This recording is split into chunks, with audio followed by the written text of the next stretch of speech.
بینش‌های عمیق و مفیدی عذرخواهی می‌کنم. هر یک از این اساتید با تجربیات و تخصص‌های خود در زمینه سیاست‌گذاری و روابط بین‌الملل می‌توانند بینش‌های عمیق و مفید در خصوص همگرایی و امنیت منطقه‌ای ارائه دهند. امید داریم این نشست‌ها به تقویت روابط میان نخبگان فکری و سیاسی کشورهای حوزه نوروز و نیز به توسعه همکاری‌های مؤثر در زمینه امنیت و ثبات منطقه‌ای کمک کند. از حضور دوستان بسیار بسیار متشکرم و بابت تأخیر پوزش می‌خواهیم و اکنون برنامه را با سخنرانی جناب آقای دکتر شفیعی آغاز می‌کنیم. جناب آقای دکتر بفرمایید که با توجه به اهمیت روند رو به رشد همگرایی در تأمین امنیت منطقه‌ای در جهان و نظر شما ظرفیت‌های همگرایی منطقه‌ای برای مقابله با تهدیدات امنیتی همچون تروریسم، افراط‌گرایی و چالش‌های امنیتی نوظهور در کشورهای حوزه نوروز کدام‌ها است و چگونه می‌توان از این ظرفیت‌ها استفاده نمود و اینکه چه مدل‌ها و راهکارهای موفق در این زمینه وجود دارد و می‌تواند در کانتکست و زمینه منطقه مورد بحث عملیاتی شود. خواهش می‌کنم 20 یا 25 دقیقه در خدمت حضرت عالی هستیم با توجه به تأخیر برنامه. انشاءالله که از فرمایشات حضرت عالی استفاده و بهره خواهیم برد. در خدمت شما هستیم جناب آقای دکتر. بله صدای شما هست. بله. بسم الله الرحمن الرحیم. اولا من صمیمانه تقدیر و تشکر میکنم از شما و دوستانتون به خصوص آقای نور که به هر حال چنین ابتکاراتی رو به خرج میدید. ما در نهایت شاید همین زمینه‌های برگزاری وبینارها و برقراری ارتباطات کلامی و تصویری اینها خودش در برجسته سازی یک موضوع مهم هست. یعنی شما تا یک موضوع رو برجسته نکنید نمیتونید اون رو به یک دستور کار تبدیل کنید. یعنی وقتی بین من و شما و دوست گرامیمون در تاجیکستان این ارتباطات برقرار شد، خود به خود این یک ارتباطات بین نخبگی هست. بعد ممکن هست این ارتباطات بر حوزه سیاست هم تاثیرگذار باشه و لذا حرفایی رو که ما میزنیم سیاستمدارای ما هم میشنوند و ممکن هست فکری برای همگرایی و همکاری به ذهنشون برسه، هرچند که همه میدانیم که اونها همچنین فکری رو دارن. بنابراین تشکرم یک تعارف معمول نبود، یک تشکر کارکردی بود که شما دارید زحمت این رو میکشید و میدونم هم که به هر حال زحمت دارید. این نکته اول که لازم بود عرض کنم. نکته دوم این هست که ما داریم راجع به یک موضوعی صحبت میکنیم. یعنی بحث ما این هست که چگونه میشود یک همگرایی امنیتی را بین کشورهای حوزه نوروز به وجود آورد. ما وقتی که از حوزه نوروز صحبت میکنیم در اصل از یک حوزه فرهنگی یا لوپولیتیکس صحبت میکنیم. یعنی از یک حوزه پایین صحبت میکنیم، یه حوزه سطح پایین صحبت میکنیم. در حوزه فرهنگ هست، در قلمرو فرهنگ هست. ولی شما وقتی که از تروریسم و افراط‌گرایی و جدایی طلبی صحبت میکنید، شما دارید راجع به یک موضوع های پولیتیک صحبت میکنید، یعنی یک موضوع امنیتی. میدونید به لحاظ سطح پایین ترین رتبه همگرایی بین کشورها یا همکاری بین کشورها حوزه فرهنگی است و بالاترین و مهمترینش حوزه امنیتی است. بنابراین ما شاید پیشاپیش دارم عرض میکنم خیلی زود هست که صحبت از یک همگرایی میکنیم.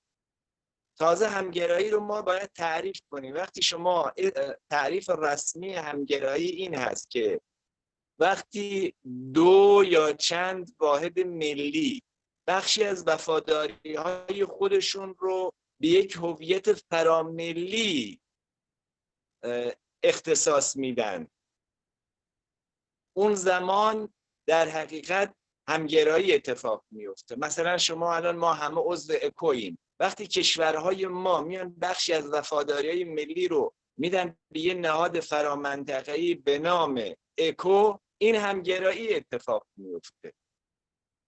حالا ما همونجوری که عرض کردم خیلی باید گام‌های مختلفی برداشته بشه تا این اتفاقی که ما میگیم همگرایی در مبارزه با تروریسم این معنا پیدا کنه. در نتیجه ما بهتر است فعلا از همکاری صحبت کنیم تا همگرایی.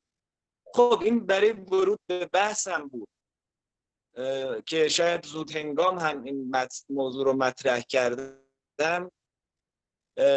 اون چیزی که مهم هست که ما بدانیم، ما باید یک تعریف کاملی از حوزه نوروز داشته باشیم.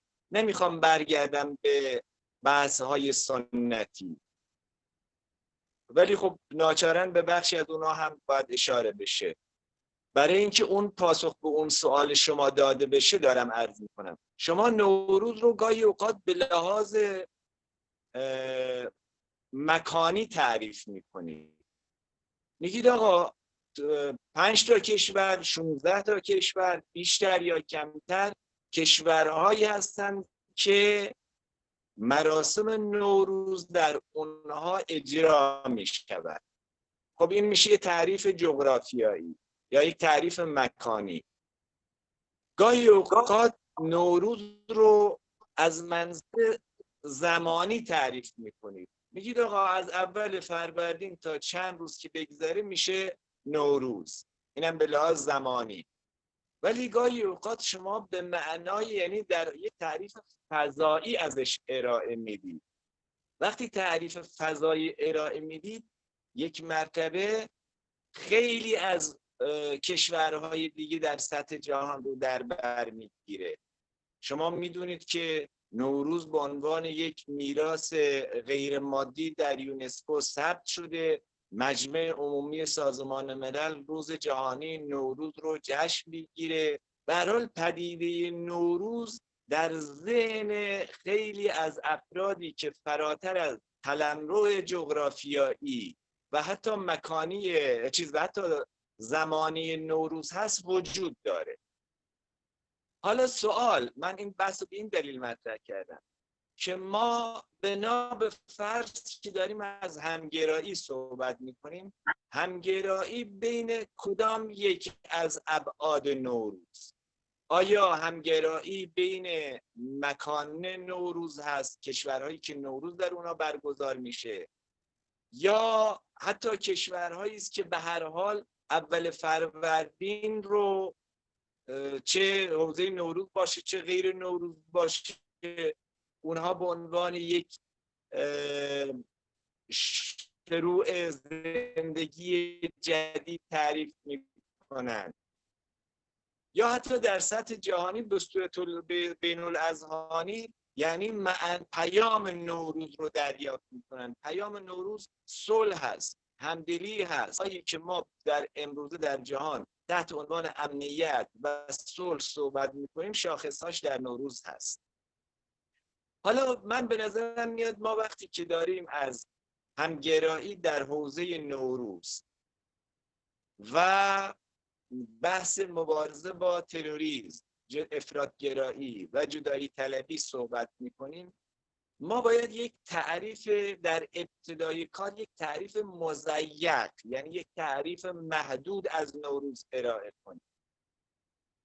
تو تعریف مضیق من از نوروز 3 کشور شاملش میشه: ایران هست، تاجیکستان هست و افغانستان. خب حالا ما فرض کنیم که این 3 تا کشور نزدیکترین کشورها به هم به لحاظ فرهنگی و به لحاظ حوزه نوروز هستند. آیا می شود بین این 3 کشور یک همگرایی ایجاد کرد. بازم تاکید میکنم ما در این جلسه یا باید واژه همکاری رو به کار ببریم یا همگرایی رو. اگر همگرایی باشه بحثش عمیق‌تر هست، باید وارد توضیح ها بشیم و توضیح بدیم. اگر همکاری باشه شاید یک خورده کار ما ساده تر باشه. ولی من میخوام رو همگرایی اتفاقاً برم. آیا میشود بین حتی این سه کشور یک همگرایی ایجاد کرد؟ پاسخی که من میخوام بدم یه خورده تردیدآمیز هست. چرا؟ چون همگرایی یا از بالا به پایین هست یا از پایین به بالا هست. یعنی یا از زمینه‌های مردمی شروع میشه و این زمینه‌های مردمی پیونده‌های نهادی رو به وجود میاره تا میرسه به سطح حکومت‌ها، یا اینکه نه، صرف نظر از این که مردم خیلی دغدغه این رو داشته باشن یا نه، حکومت‌ها میان از بالا به پایین شروع میکنن به همگرایی.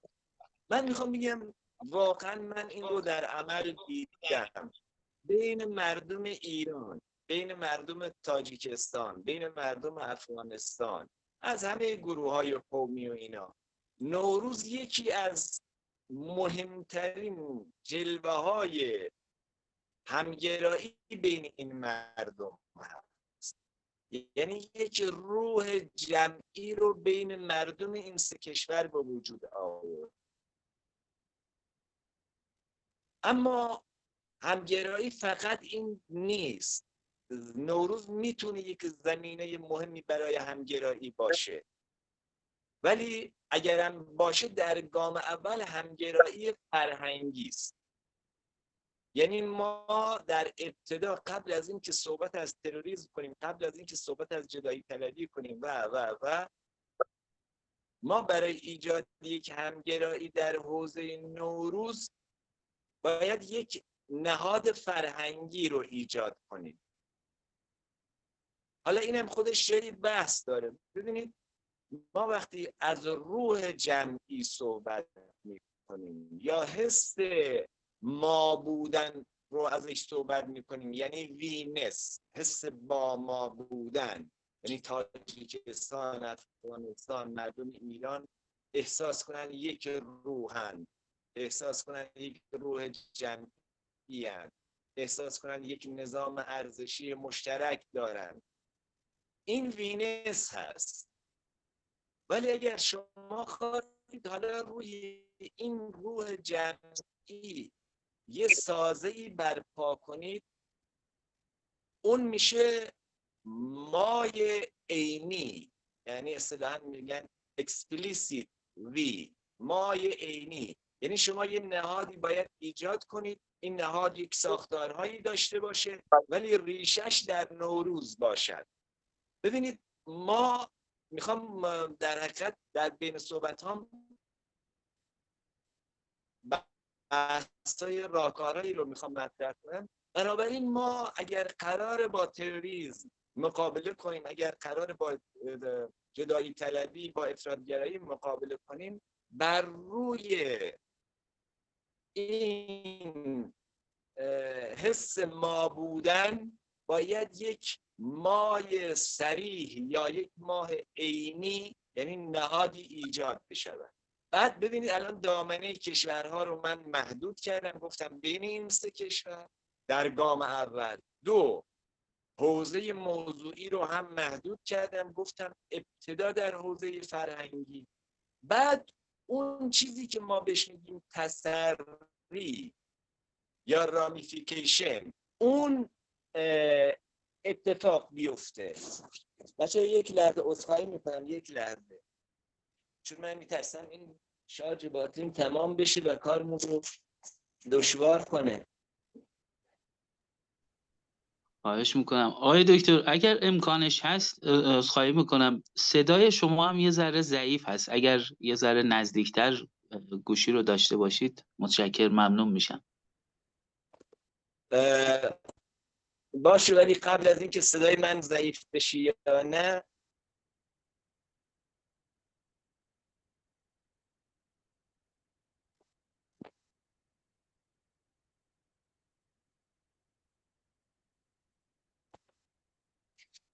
باشه حالا من ناچارم یه مقدار جامو عوض کنم، این گوشیمو جای دیگه بزنم تو شارژ که احتمالاً ممکنه قطع بشه.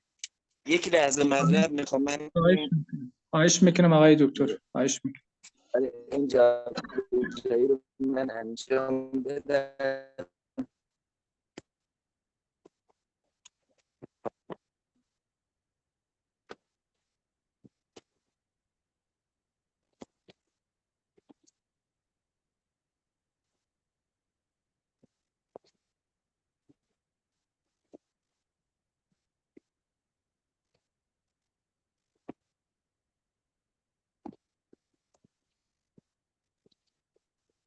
آقای دکتر سفروف، صدای من رو میشنوید؟ حالا من معذرت میخوام دیگه نچرم. آره صدای منو دارید یا نه؟ بله شما صدای شما اگر میخوای من ادامه بدم من. بله در خدمت هستیم. آره بله. حالا پس نگاه کنید، من موضوعی رو بچه‌ها این باید میکروفون بعضی از دوستان تو بالا بسته بشه. حالا پس ما یکی حوزه موضوعی رو محدود کردیم گفتیم فرهنگی، حوزه جغرافیایی رو محدود کردیم گفتیم فعلا ایران، افغانستان و تاجیکستان. بعد حالا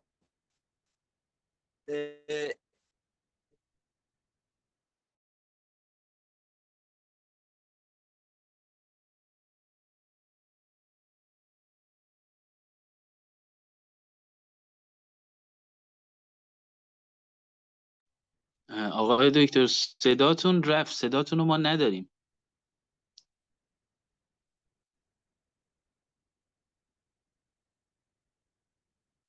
دوستان دارید صدا رو شما؟ نه متاسفانه جناب آقای دکتر صداشون قطع شد.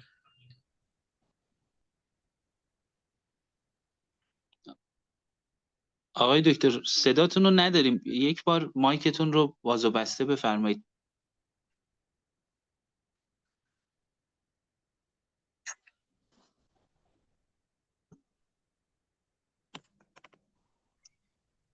جناب آقای دکتر فکر کنم با مچارچ گوشیشون تمام شد دیگه، گوشیشون احتمالاً. تمام شد حتما فکر کنم. آقای سفروف فکر کنم که صداشون می اومد، اونا را اگر چی بگیم برشون ادامه بحث انجام بدن. بله آقای دکتر سفروف در خدمت شما هستیم. ایشان از طریق واتساپ وصل هستن، از طریق واتساپ در خدمت ایشان هستیم. آقای دکتر تا زمانی که آقای دکتر شفیعی وارد شوند، در واقع همین سوالی که از ایشان پرسیدیم شما همین سوال را پاسخ بدین و در واقع بگید که آیا امکانی در واقع یک اولا که منطقه ما ظرفیت این را داره که واقعا ما به سمت منطقه‌ای شدن و امنگراهی بریم. دوم، نقش این امنگراهی در تقویت امنیت منطقه‌ای چگونه تعریف می شود؟ در خدمت شما هستیم تا زمانی که آقای دکتر.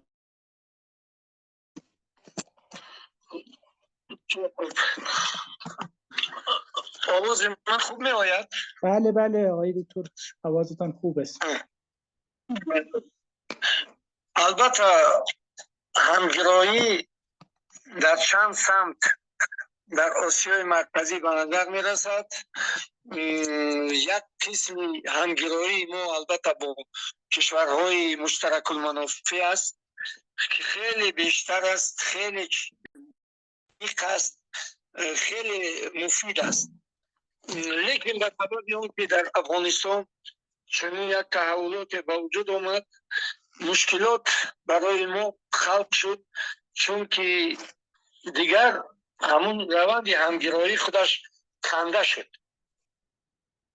با ایران البته ما نزدیکی داریم، با ایران بسیار مناسبات خوب دارد تاجیکستان و خودشان را همچون یک قسم ایرانی تاریخی هم احساس میکنند. لیکن در اینجا هم مثلا از لحاظ اقتصادی کارها خیلی سست می‌روند، یعنی که اون قدر از لحاظ اقتصادی هم حتی سالهای بیشتر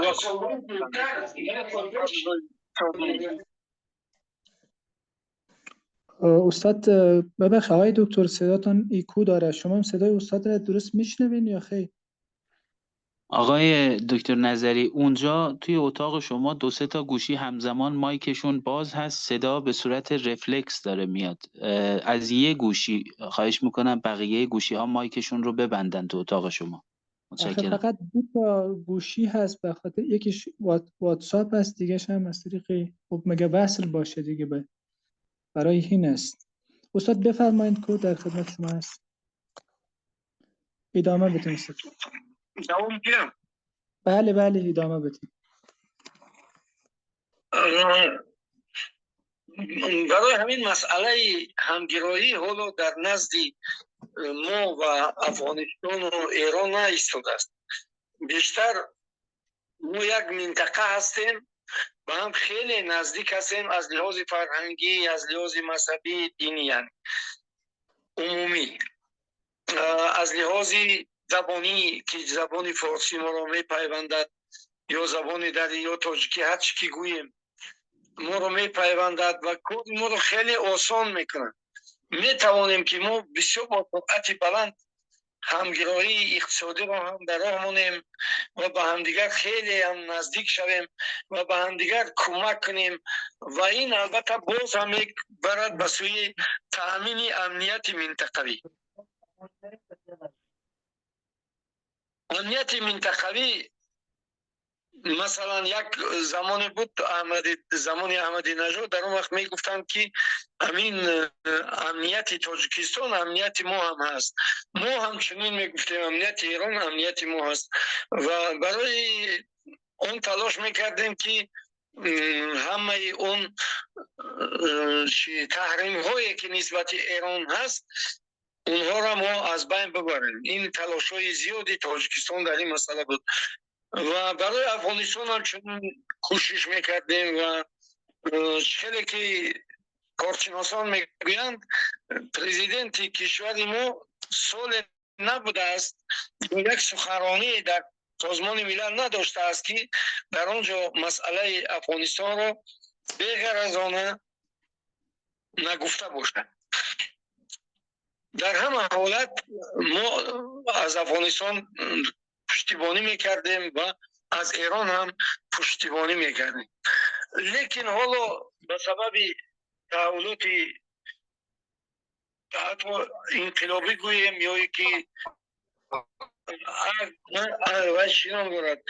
عکس انقلابی گوییم که در افغانستان روی داد، البته مناسبت های سه کشور را به هم زد به خاطر اون که در اونجا مسئله های بسیار نازکی هستند که بعضا خصلتی عمومی ندارند. اونا به دولت کمتر مثلا علاقمند هستند یا به خلق ایران یا به خلق افغانستان یا به خلق تاجیکستان اصلا علاقه ندارند، لیکن در عالم مجازی این مسئله ها خیلی تیزتون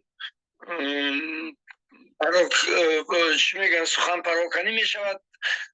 در اطراف اونها شدیداً مسئله های دیگر پیوست می شوند و تمام تاریخی سه کشور سه خلق بزرگ رو به هم می زنند. برای همین به نظر من چنین می نماید که برای اون که ما به هم نزدیک شویم باید پیش از همه از فرهنگمون استفاده کنیم، از زبانمون استفاده کنیم. در مقابل زبان فارسی سخنهای پست و بلند و هر خیل که گویا و یا از ما جدا باشند گفتن لازم نیست، چون که اگر از حافظ مثال بیاریم یا که از سعدی مثال بیاریم که درباره مثلا تاجیک‌ها صحبت کرده است در اثرهای 5 و 6 مثلا چی نام داشته اثرهای 5 و 6 دوره اسلامی و همچنین اثرهای 10 11 با کلندر امروزی در این حالت میبینیم که ما قریب یک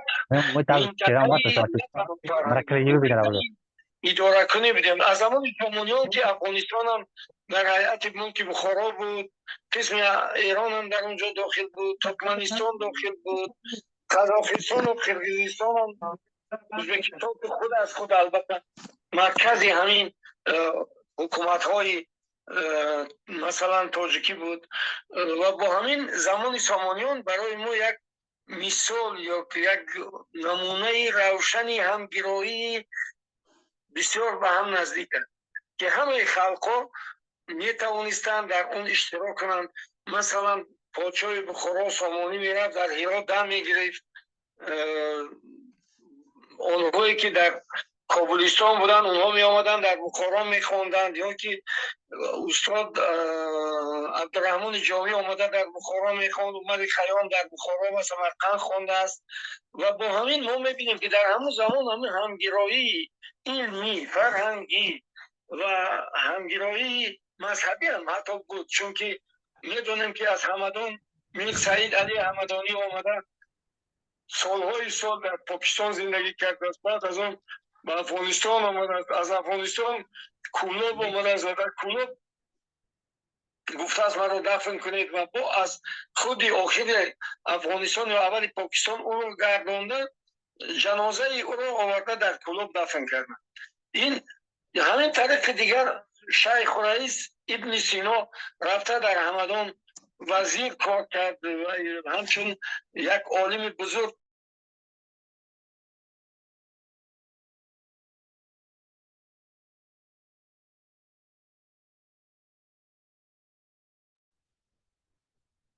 جناب استاد صداشو نداریم، تصمیم قطع شد دوباره. آقای نظری مایکتون رو بستید، مایکتون رو باز کنید.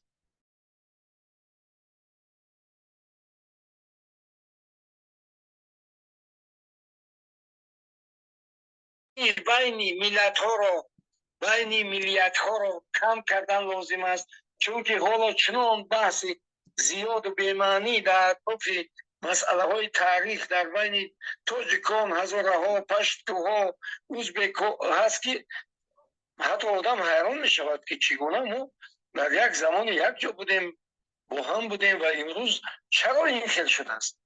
ریشه های همین ضدیت ها، راه های حل همین ضدیت ها رو ما باید جستجو کنیم، با هم دیگر گوییم و همون شدتی دشمناگری که حالا هست اما از بین بریم.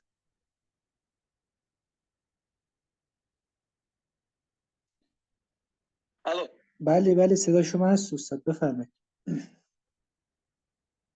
باز یکان سوال دیگر است که دوام کنیم. سپاسگزارم من زمینه های سپاسگزارم جناب آقای دکتر از فرمایشات بسیار ارزشمند و خوبی شما.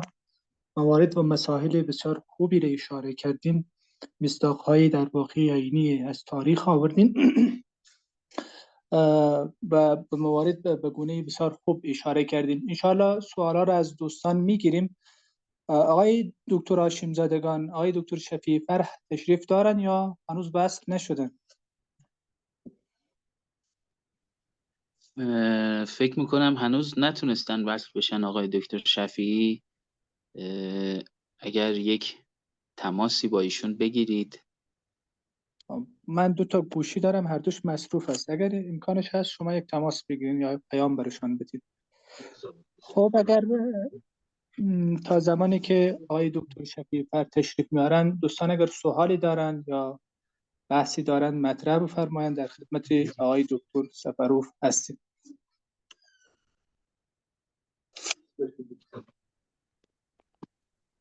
منم اومدم، منم حاضرم استاد. آقای دکتر در خدمت شما هستیم. من انشاءالله اگر اشکال نداره بدون صحبت کنم که شاید اینجوری نتم بهتر باشه. بله در جور که راحت هستیم، در خدمت شما هستیم. متاسفم که صحبت‌های سفروف رو نشنیدم. صحبت‌های مفیدی بود، یه قسمتشو گوش دادم. ببینید من داشتم اینو عرض می‌کردم که تو اون حوزه‌های موضوعی و جغرافیایی رو من محدود کردم. حالا ما یه اصطلاحی داریم تحت عنوان رامیفیکیشن یا اسپیل آور. یعنی چی؟ یعنی اگر شما در حوزه همکاری فرهنگی و با ایجاد یه نهاد فرهنگی موفق شدید، این موفقیت میتونه شما رو به سمت همکاری‌های اقتصادی یا همگرایی‌های اقتصادی هم سوق بده و بعدش حتی اگر بازم موفق بودید میتونید به همگرایی‌های امنیتی هم برسید. حالا تا اینجا نتیجه بحث این هست که ما در حوزه فرهنگی هم امکان از پایین به بالا رو داریم، هم امکان از بالا به پایین رو. چرا؟ چون هم دولت مردای ما و هم مردم ما اتفاق نظر دارن که ما جزو حوزه نوروزیم، جزو حوزه فارس زبانیم و این مسائل. حالا آیا همکاری‌های دیگه ممکنه مثلا در حوزه امنیتی مثل مبارزه با جدایی طلبی، مثل مبارزه با افراطگرایی و امکان پذیر بشه؟ یه پاسخش این هست که اگر در این حوزه فرهنگی موفق شدیم رامیفیکیشن میشه و در حوزه‌های دیگر هم بله. ولی اینم باز همه کار نیست. برای اینکه شما یه همگرایی مهمی بینتون اتفاق بیفته، یکی از کارهایی که باید صورت بگیره یعنی تشابه ساختارهای سیاسی هست.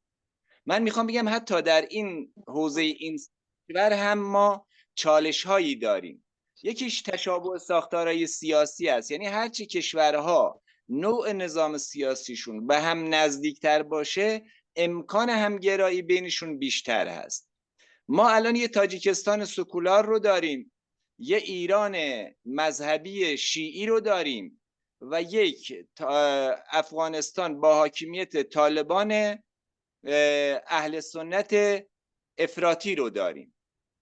این تشابه، یعنی ما سه تا کشور بینمون تشابه ساختار سیاسی وجود ندارد. موضوع دیگه مکملیت اقتصادی هست، هم تکمیلی های اقتصادی هست. درسته ما میگیم به افغانستان ما برق میدیم، از تاجیکستان آب میگیریم، همه این مباحث درسته، ولی واقعیتش وقتی از مکملیت اقتصادی صحبت میکنیم این هست که چیزی فراتر از این رو انتظار هست. بنابراین ما در حوزه هم تکمیلی اقتصادی بازم یه مقداری با ضعف مواجه هستیم. عامل دیگه سنخیت‌های فرهنگی هست. خوشبختانه ما در حوزه سنخیت‌های فرهنگی به هم نزدیکیم و این نقطه قوت ما هست. اما نتیجه گیری من تا اینجا این هست که یه خورده همگرایی بر پایه نوروز زمینش فراهم هست، ولی خواست رهبران سیاسی هم مهم هست. خواست رهبران سیاسی به دلیل عدم تشابه نظام‌های سیاسی دشوار هست که بخوان بر پایه نوروز یه همگرایی امنیتی رو شکل بدن. حالا پس چه کار باید کرد؟ چیزی که اینجا مهم هست این هست، بر اساس نظریه‌های رئالیستی میگم، هرچه تا الان بود بر اساس نظریه‌های لیبرالیستی و نظریه‌های سازانگاری بود. اما ما وقتی نظریه‌های رئالیستی رو مبنا قرار بدیم، در نظریه‌های رئالیستی آنچه که باعث همگرایی و همکاری و اتحاد بین کشورها میشه وجود دشمن مشترک هست. الان از دید من درست خیلی از کشورهای آسیای مرکزی جزو حوزه نوروز هستند، حتی ترکیه، حتی آلبانی، حتی کشورهای شورای همکاری خلیج فارس و حتی سوریه، عراق، اینها بخشهایی از حوزه نوروز هستند، یعنی بین النهرین. اما ما فعلا با مبنا قرار دادن ایران، تاجیکستان و افغانستان چند تا تهدید مشترک داریم. یکی از این تهدیدهای مشترک در حقیقت چیزی است که از دید من شورای ترک خوانده میشه.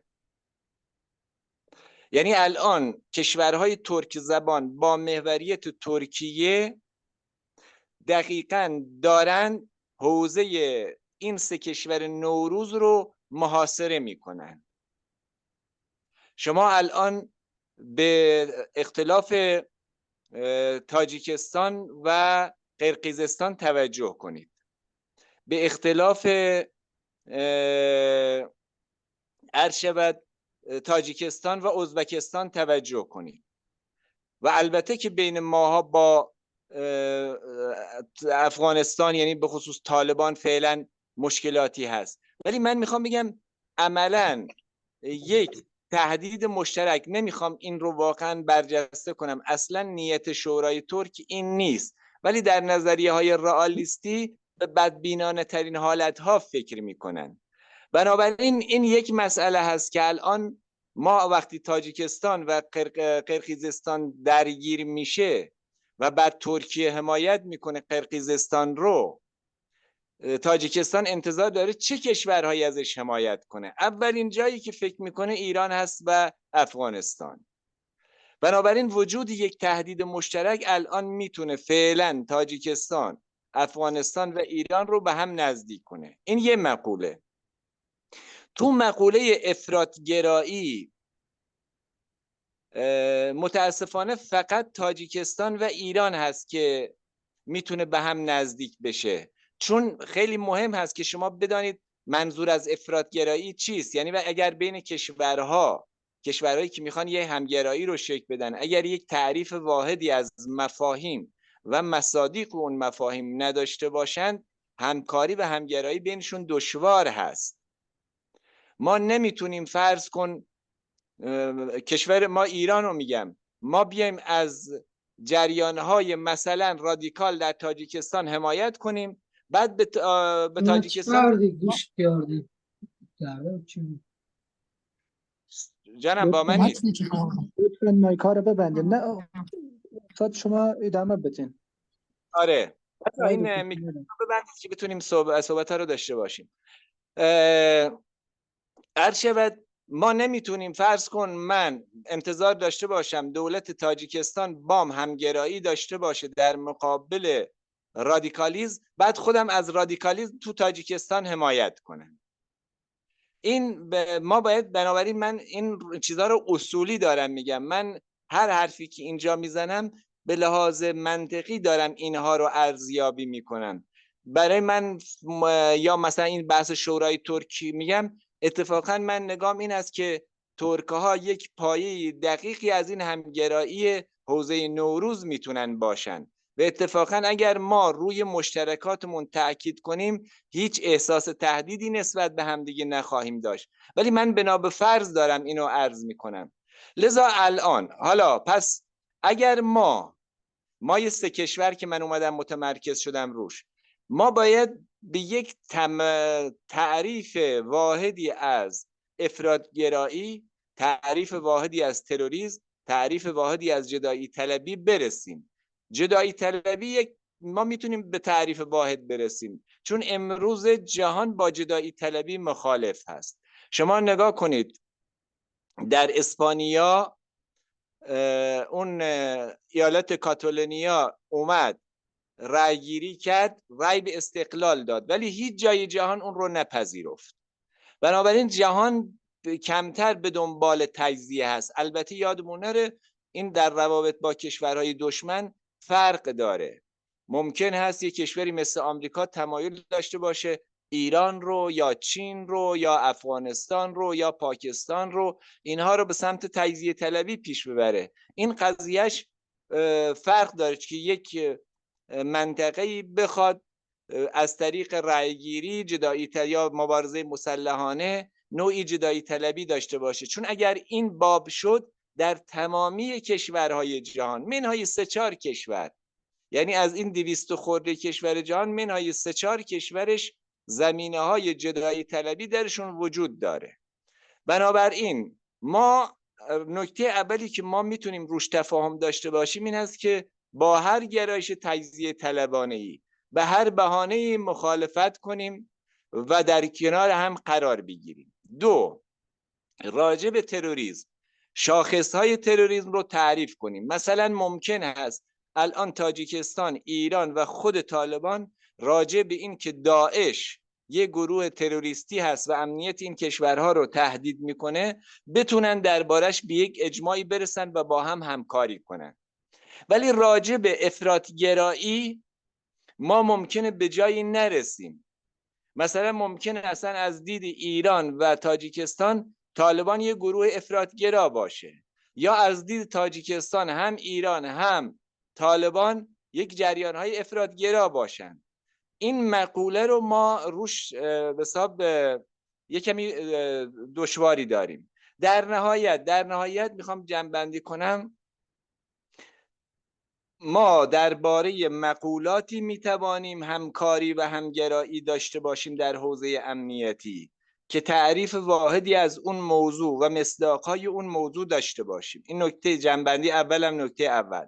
نکته دوم، ما زمانی میتوانیم این سه کشور علل حساب پایه مشترکی رو ایجاد کنند به عنوان همگرایی که یک اکسترنالیزیشن اتفاق بیفته. یعنی چی اکسترنالیزیشن؟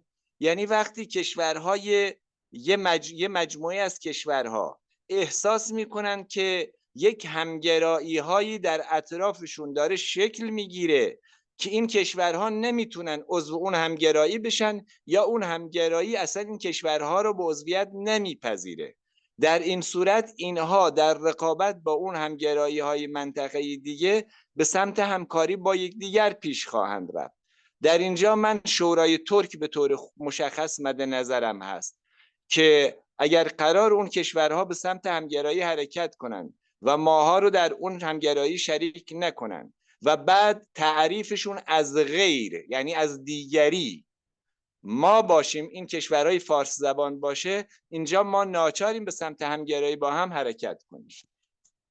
عذرخواهی میکنم این بحثای من کلیش تمام شد. حالا انشالله اگر بحث و نکته‌ای بود در خدمتونم. سپاسگزارم آقای دکتر با فرمایشات بسیار بسیار ارزشمندتان که هم واقع‌گرا و هم به لحاظ لیبرال، نظری لیبرالی اون مسائلی که به هر حال وجود داشته مطرح کردین. وجوهات مشترک همگراهی و همین طور تهدیدهایی که وجود داره را بیان کردین. بسیار سپاسگزارم از شما. در خدمت دوستان هستیم، اگر سوالی باشد میتونیم که سوال را بگیریم، یا به گونه کتبی باشه یا همینطوری مایک را داریم. بله سلام، شبتان بخیر. علیکم السلام، صدای شما رو داریم. جناب آقای نظری شب شما بخیر. جناب آقای دکتر زنده باشید. سلامت باشین. سوال ما جناب آقای دکتری است که با توجه به وضعیت امنیتی در منطقه چه چالش هایی ممکن است که خواهش میکنم ابتدا خودتون رو معرفی بفرمایید بعد سوال رو مطرح کنید. سپاسگزار شما هستم. ایدی محمد نگزاد هستم، کارشناسی ارشد در بخش اقتصاد.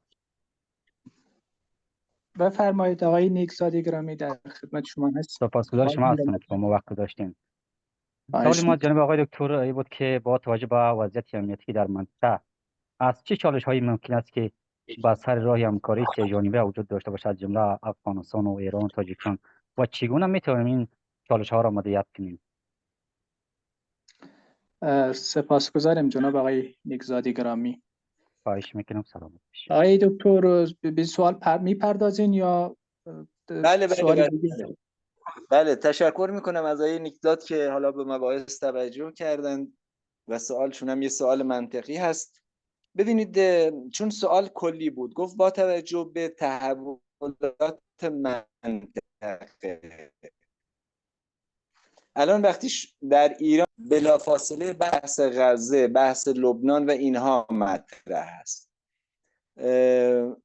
قطعا منظور آقای نیکزاد این نبود، ولی اگر منظور آقای نیکزاد منظور است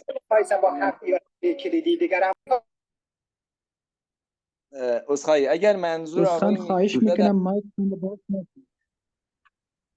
مباحثی باشه که فرض کن در افغانستان میگذره، من به نظرم میاد که ما یک کاری رو باید انجام بدیم و اون این هست که من میدونم در افغانستان بعضی از دوستان ما بعضی از دوستان ما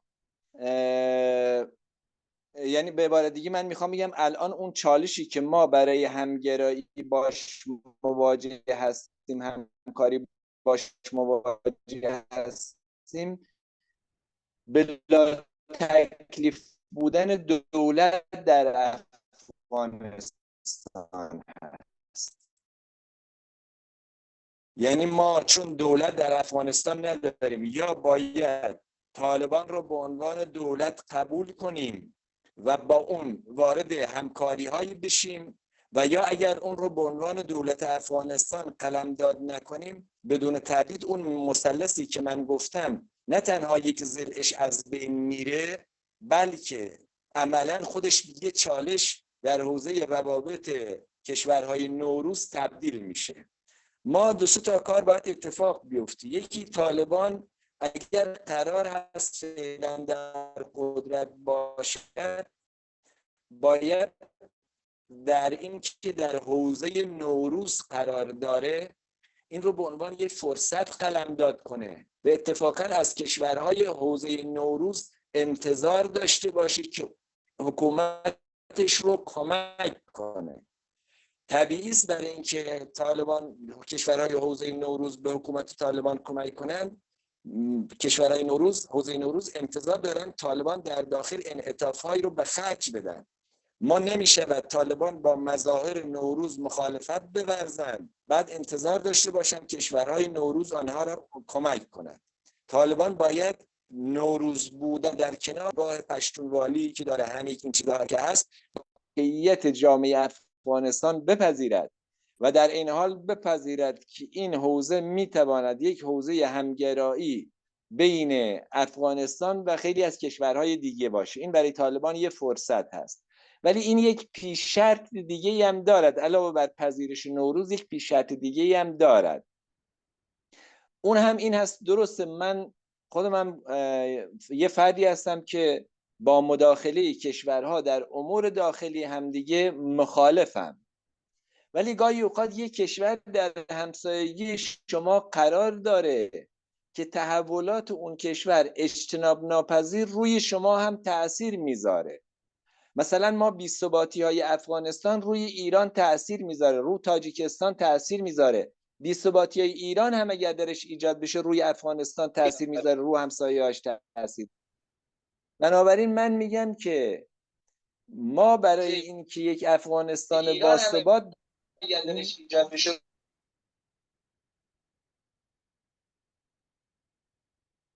که با من چجوره؟ دوستان خواهش میکنم مایکاتون رو باز نکنید. عذرخواهی میکنم آقای دکتر.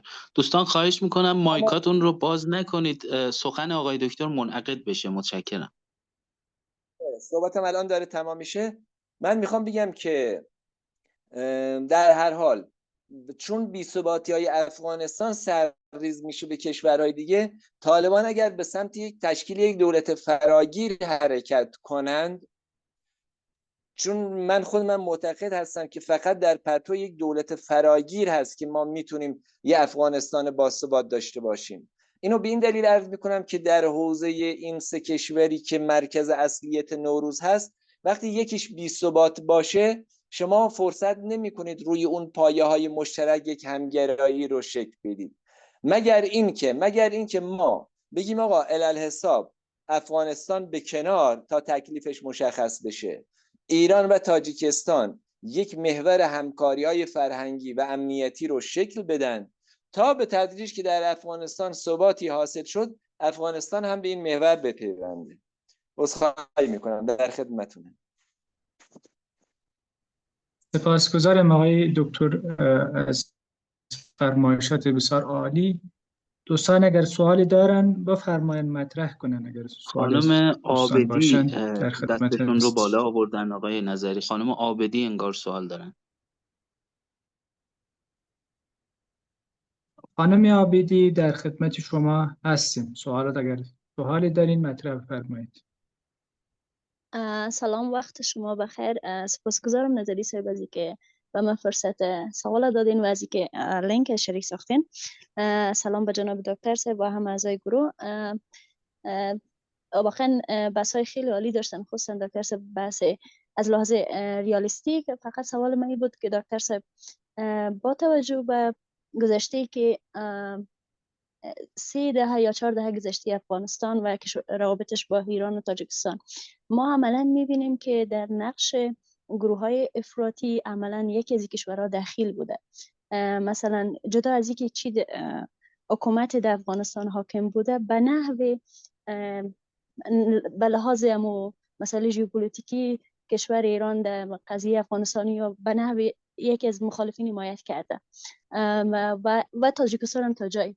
پس در چنین فضای آیا ایجاد امنگرایی امنیتی امکان پذیر است، در حالی که خود طرف ها مثلا از افراطگرایی حمایت میکنن یا گروه هایی که مخالف نظام حاکم هستن؟ یک سوال دوم اگه اجازه باشه این است که شما از اوضاع نوروز صحبت کردین. میخواستم پرسان کنم که این ترم مشکل نداره، اصلاحاً بهترین نام میتونه باشه، اما جدا از این اوضاع نوروز ما چی نامی میتونیم بگذاریم اگر در صورتی که همگرایی واقعا در این حوزه باشه؟ جدا از نامی از این میتونیم چنین نامی پیدا شود که یا امکان پذیر است که به خاطر همگرایی منطقه‌ای در چنین فضای نامگذاری کنیم؟ متشکرم. ببینید اون سوال اولتون یک سوال بنیادین هست، ممکنه در دل خیلی از بچهای افغانستان باشه. من به نظرم میاد در ارتباط با بحث ایران سیاست کلی، من این چیزایی که میگم عرض کردم کاری به حکومت ایران ندارم، کاری به سیاست ایران ندارم، ولی اون چیزی که مطالعه کردم و به نظرم درست میرسه دارم میگم. نگاه اصولی ایران به افغانستان یک نگاه توسعه محور هست. یعنی ایران فرضش بر این هست که اگر افغانستانی که در کنارش هست توسعه یافته باشد، بی‌ثباتی در مرزهاش کاهش پیدا می‌کند، قاچاق انسان در مرزهاش کاهش پیدا می‌کند، قاچاق مواد مخدر در مرزهاش کاهش پیدا می‌کند، قاچاق اسلحه کاهش پیدا می‌کند، گروه‌های تروریستی احیانا از خاک افغانستان وارد ایران نمی‌شود که ناامنی‌هایی رو ایجاد کنه و غیره. بنابراین سیاست اصولیش یعنی وجود یک کشور باثبات و توسعه یافته در افغانستان هست. حالا این نگاه کلیش. اما اون حرفایی که شما میزنید هم بی ربط نیست، یعنی حرفای درستی است. منتها ما اون حرفها رو نباید در چارچوب، یعنی در قلمرو داخلی افغانستان تفسیر کنیم. اون میاد به سطح منطقه‌ای مربوط میشه. چطور به سطح منطقه‌ای مربوط؟ به سطح منطقه‌ای و بین المللی مربوط میشه. یعنی وقتی کشوری مثل پاکستان میاد خودش رو صدای پشتونستان میخواند، در اصل اهداف ژئوپلیتیکی خودش رو دنبال میکنه، در اصل دنبال این هست که خط دیوراند رو نادیده گرفته بشه، در اصل خط بحثش این هست که رودخانه کابل رود، مسئله آب پاکستان و افغانستان با هم حل بشه، مسائل و چالش های اینجوری داره.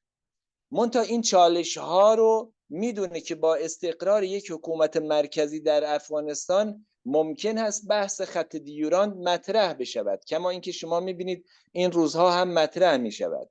لذا پاکستان تلاشش بر این بود که یک حکومت مذهبی در افغانستان روی کار بیاید که حکومت‌های مذهبی به جای تقاضاهای ارضی صحبت از امت اسلام کنند، مرز رو نادیده بگیرن. بعد متوجه شدند که افراطی ترین جریان‌ها در افغانستان هم نمیتوانند از خط دیوراند بگذرند. میخوام بگم این بحث پشتونیز، فارسیز و اینها چیزی بود که از زاویه از حوزه پاکستان وارد افغانستان شد.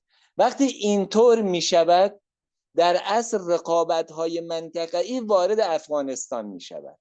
افغانستان هم در یک زمانی کشور حائل بود، یعنی بین قدرت‌ها قرار می‌گرفت. الان تبدیل شد به کشور عایق، یعنی اتفاقاً سرریز اختلاف قدرت‌های منطقه‌ای و قدرت‌های بزرگ ریخته تو افغانستان تصفیه حساب میشه.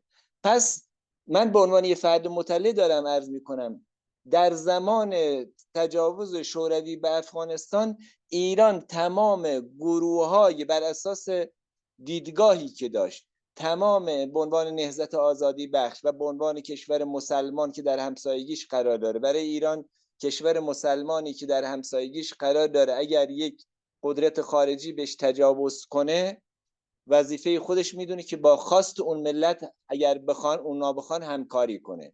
لذا در دوره تجاوز شوروی به افغانستان ایران در کنار نهضت مقاومت افغانستان به طور کلی بود. پشتون، فارسی، نمیدونم هزاره، شیعه، سنی، این بحث ها مطرح نبود. بعد در ادامه کار وقتی که افغانستان تبدیل شد به تصفیه حساب‌های منطقه‌ای، به نفوذ منطقه‌ای که در نتیجه ضعف دولت در افغانستان بود. اگر یک دولت قوی در افغانستان بود نه ایران نه پاکستان نه هیچ کشور دیگه‌ای ورود نمیتونه کنه. میخوام بگم پس این حرفی که شما میزنید این سرریز رقابت‌های منطقه‌ای است که به دلیل ضعف دولت در افغانستان وارد افغانستان میشه و بعد وقتی که دیگه یه حادثه وقتی اتفاق بیفته به تدریج پشتش بحثای دیگه پیش میاد. ایران میگه من از فارسه ها صحبت کنم، پاکستان میگه من از پشتون ها حمایت کنم. عملا این شکاف و جدایی حادث میشه. الان هم وقتی که این رو به عنوان یه بحث درسی میگم، وقتی یه بحران قومی در داخل یک کشور شروع میشه و بعد قدرت‌های منطقه‌ای و قدرت‌های بین‌المللی روی این شکاف‌های قومی سوار میشند، راه حلش دیگه از قومیت شروع نمیشه، از سطح خود شروع نمیشه، راه حلش از سطح کلان شروع میشه. یعنی الان باید آمریکا، چین و روسیه چالش‌هاشون حل بشه، بعد ایران، ترکیه، پاکستان اینها هم چالش‌هاشون حل بشه. تا اون زمان ما انتظار داشته باشیم داخل افغانستان این در واقع یه وحدت قومی، یعنی یک وحدت ملی شکل بگیره و بر پایش یک دولت ملی شکل بگیره. این راجع به سوال اول. راجع به سوال دوم، ببینید وقتی که الان ما توی این جلسه اگر بگیم اگر توی این جلسه ما بگیم عابدی، تنها کسی که دستشو بالا میکنه شمایی. یعنی چی؟ یعنی در واقع یه فردی اینجا هست، یه خانمی اینجا هست که این عابدی اون رو توصیف میکنه. حالا نوروز یه اسمی است که بر یک منطقه گذاشته شده، یعنی یه سری آیین‌ها و آداب و رسوم‌ها بوده که در یک مناطق جغرافیایی شکل پیدا می‌کرده در یک زمان خاص، ما اسمشو گذاشتیم نوروز. اگر ما بخوایم بین کشورهای نوروز یه همگرایی ایجاد بشه، چیزی جز اتحادیه نوروز، چیزی جز همگرایی نوروز، چیزی جز منطقه گرایی نوروز نمیشه بهش گذاشت. یعنی نوروز یه وجه تسمیه برای این کار است و الی الان خیلی از همه این کشورها در اکو هم همکاری میکنن. چرا ما اسم اکو رو نمیذاریم نوروز؟ پس اگر قرار شد همکاری جدیدی شکل بگیره و این همکاری بر پایه نوروز باشه، واژه‌ای جز نوروز نمیشه بذاریم بر این بحث. آقا در خدمت. بچه‌ها دیگه سپاسگزاریم جناب آقای دکتر. بله، یک سوال کوتاه دیگه اگر اجازه شما باشه بگیریم و انشاءالله جلسه را بعد ختم خواهیم کرد. اگر دوستان سوالی دارن آخرین به عنوانشون. متاسفانه آقای دکتر ایشان قطع شدن و دیگه نتونستن وصل بشن، اما در جلسه حضور دارن. دوست ما حالا از طریق زحمت انداختی گردن ما. آره متاسفانه اینطوری شد، عذرخواهی میکنیم. در خدمت. دوست ما سوال مطرح کردن که به فرض اینکه نظام حاکم در افغانستان یا یکی از کشورهای دیگر این حوزه نخواهد همگرایی فارسی زبانان یا حوزه نوروز شکل بگیرد، راه حل چیست؟ آیا همگرایی میتواند میان ملت‌ها و مردم این سرزمین‌ها شکل بگیرد؟ و بازم فرمودن که راه حل چیست؟ بله. این به عنوان آخرین سوال است آقای دکتر. ببینید اصلا طبیعی است وقتی که مردم یک کشور یا دولت‌های یک کشور نخوان وارد یک همگرایی بشوند، هیچ اجباری که نیست. ما بنا به فرض رو بر این گذاشتیم که همه کشورها این اصل رو قبول دارن، یعنی اصل نوروز رو، و بعد تمایل یا اراده سیاسی برای شکل دادن به یک همگرایی در حوزه نوروز دارن. اون زمان ما باید انتظار داشته باشیم یک همکاری یا یک همگرایی در حوزه نوروز اتفاق بیفته. اگر دولت مردانی باشن یا مردم کشوری باشن که این اصطلاح رو و این اطلاق رو قبول نداشته باشن، اون زمان اساساً از حوزه نوروز خارجن. یعنی میگن که اصلا قاعدتاً نباید نوروز رو قبول داشته باشن. وقتی قبول نداشته باشن نمیپذیرن که بر پایه اون هم همگرایی صورت بگیره.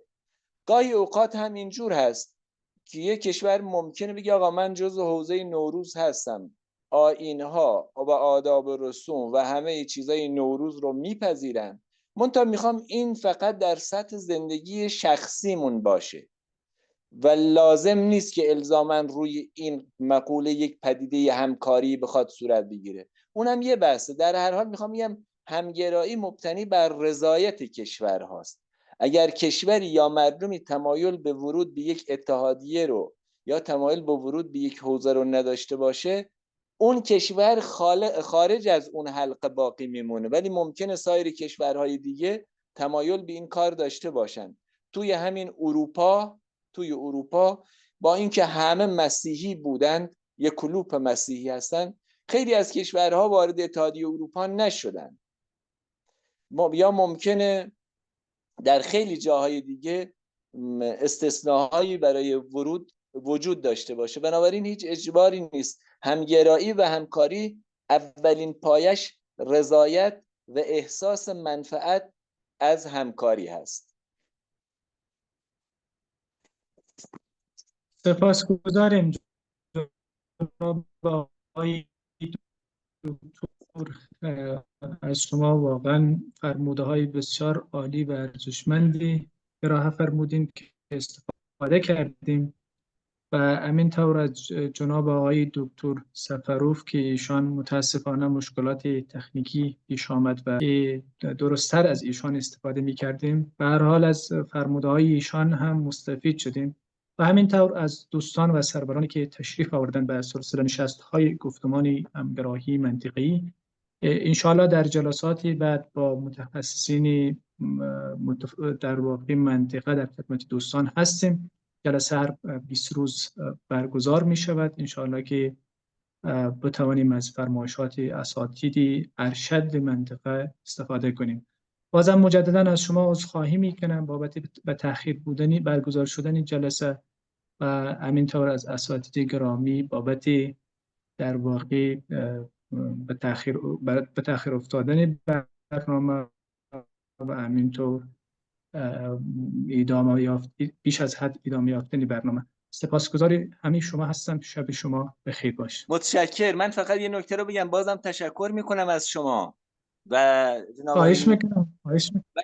یه نکته که در این جلسات شرکت میکنیم، این بحثای کارشناسی، یه بحثای علمی است که بین خودمون به عنوان یه بخشی از کشورهایی که در همسایه هم قرار داریم، به عنوان که کشورهایی که الان نمیخواد من با زبان دیگه‌ای صحبت کنم، فارسی صحبت میکنم، هممون همدیگر رو کاملا درک میکنیم، ما باید این بحث‌ها بینمون اتفاق بیفته. جهتگیری بحث‌ها هم جهتگیری به سمت سازندگی و پیشرفت و همکاری هست، نه خدای نخواسته به سمت تخریب همدیگه. یا حتی من اینجا اصطلاح شورای ترک رو به کار بردم.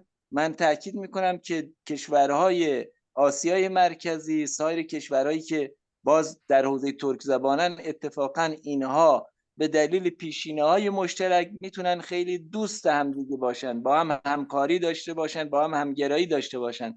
لذا ما نباید در جهت صف‌بندی علیه همدیگه حرکت کنیم، ما در جهت شکستن صف‌ها و همکاری بین کشورها برای رشد و توسعه مناطقمون باید کار کنیم. بازم تشکر میکنم، خداحافظی میکنم. خیلی ممنون، متشکرم از شما جناب آقای دکتر، واقعا که زحمت کشیدین و از شما خیلی استفاده کردیم. از جناب آقای طالقانی و همینطور جناب آقای باتورخان که از کشور ارمنستان هم در این بحث بودن تشکری و سپاسگزاری دارم. شبی همتون بخیر، خدا نگهدارتون باد. خیلی ممنون، سلامت باشین. خیلی برنامه خوب بود. خدا به شما خیلی ممنون.